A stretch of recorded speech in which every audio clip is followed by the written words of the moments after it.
আমার এই পিছনের দৃশ্যটা দেখলে যে কারো হৃদয় ছুঁয়ে যাবে। জি, এই মুহূর্তে আমি আছি আমাদের গ্রামের পিছনে। আর এই পিছনে আসার পরে দেখলাম যে এখানে সুবিস্তর একটি সরিষার ক্ষেত। আর এই সরিষার ক্ষেতের এখানে এসে আমি নিজে দেখব এবং আপনাদেরকে দেখাবো না তা কী করে হয়। দেখুন, এখানে কিন্তু আরও একটি বিষয়, সরিষা ক্ষেতের মাঝে কিন্তু আছে বিশাল বড় বড় আকৃতির বেশ কিছু তাল গাছ। সো তাল গাছগুলোও কিন্তু দেখতে একদম বেশ দারুণ।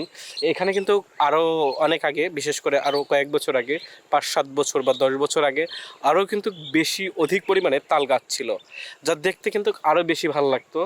এবং এই পাশে রয়েছে বিশাল বিশাল পেঁয়াজ ক্ষেত। দেখেন, এই দিক দিয়ে কিন্তু সম্পূর্ণ পেঁয়াজ ক্ষেত, এবং এই দিকে এটার হয়েছে শুধু এখানে একটা সরিষার ক্ষেত এবং একটা মানে তাল গাছ লাগাইছে আর কি। তো গ্রামের প্রতিটা সৌন্দর্য যে কারো দেখলে পর প্রতিটা মুহূর্তেই যে হৃদয় ছুঁয়ে যাবে। বিশেষ করে যারা শহরমুখী বা শহরে থাকে, তো তারা কিন্তু এই নৈসর্গিক সৌন্দর্যটা ওইভাবে সাধারণত খুব কম দেখতে পায়। আর শহরের থেকে যখন তারা গ্রামে আসে, গ্রামে আসার পর এরকম দৃশ্যের একটি সাক্ষী হয়, তখন কিন্তু আসলেই মানে অনেক ভালো লাগা কাজ করে নিজের মাঝে, যে অনেক দিন পরে গ্রামের মাঝে নিজেকে আবিষ্কার করা যায়। এখানে দেখা হয়েছে এক শহরে ভাইয়ের সাথে। শহরে থাকেন যেহেতু, সেক্ষেত্রে তো আপনার এই যে গ্রামের পরিবেশটা ওইভাবে দেখা হয় না, খুব কম দেখা হয় দেখলেও। সো এই গ্রামের পরিবেশের সাথে এই যে আজকে যে আপনি সরিষার ক্ষেত দেখলেন এবং এখানে এসে বিশাল বিশাল অনেকগুলা তাল গাছ দেখলেন, সো এটা দেখে আপনার অনুভূতিটা কেমন? অনুভূতিটা হচ্ছে একটাই, সেটা হচ্ছে যা মানে আমরা শহরে থাকি তো ম্যাক্সিমাম টাইম চাকরির সুবাদে আসলে শহরে থাকতে হয়, গ্রামে আসলে আসাও হয় না। গ্রামের সৌন্দর্য যে 2 মাস পর পর বা ঋতুতে ঋতুতে চেঞ্জ হয় বারবার, আসলে এটা আমাদের দেখার সৌভাগ্য হয় না।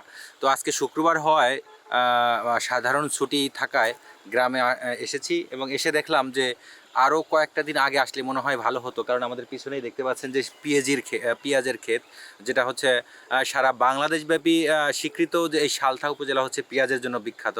সেই পেঁয়াজগুলো রোপণ করা হয়েছে কিছুদিন আগেই, তো আমার সেটা আসলে এবছর দেখার সৌভাগ্য হয়নি। তারপরে এসেছিলাম একটা সরিষা খেতে। এই সরিষা খেতেও এমন একটা সময় এসেছি যেখানে ফলগুলো আসলে গাছে মানে ধরে গেছে, অর্থাৎ এখন আর সরিষা ফুল তেমন একটা নেই। অর্থাৎ আরও যদি 2 সপ্তাহ আগে আসা যেত এই গ্রামে, তাহলে এই সময়ের যে সৌন্দর্যটা সেটা আসলে পুঙ্খানুপুঙ্খরূপে দেখার সৌভাগ্য হতো।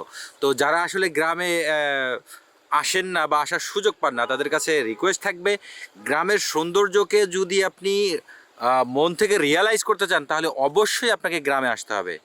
আসতে ভুলবেন না কিন্তু। আর হ্যাঁ, তো এখনই আপনাদের থেকে বিদায় নিচ্ছি। সকলে ভালো থাকবেন ভাই, আপনাকে ধন্যবাদ। দেখা হচ্ছে দেখা হচ্ছে পরবর্তী কোনো একটা ভিডিওতে।